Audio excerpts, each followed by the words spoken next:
যে কেউ কোনো কবরওয়ালাকে খুশি করার জন্য কোনো কিছু দান করবে, সেই ব্যক্তি আল্লাহর সাথে শরিক করেছে।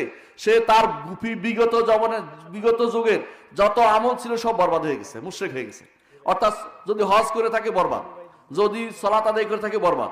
অর্থাৎ সেই ব্যক্তি এরপরে মারা গেলে চিরস্থায়ী জাহান্নামী। চিন্তা করে দেখুন কত কঠিন কারবার। সুতরাং মাজারে কেন দান করবেন?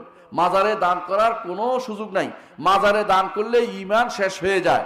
আল্লাহর ওয়াস্তে মাজারে দান করবেন না, আপনার ঈমানটা রক্ষা করা দরকার। ঈমানের দাবি হচ্ছে একমাত্র আল্লাহ ছাড়া কাউকে খুশি করার জন্য এই দানগুলি হতে পারে না। আল্লাহকে খুশি করার জন্য দান করবেন। মাজারে আল্লাহকে খুশি করার জন্য আল্লাহ খুশি করে মাজারে দান করা যায় না।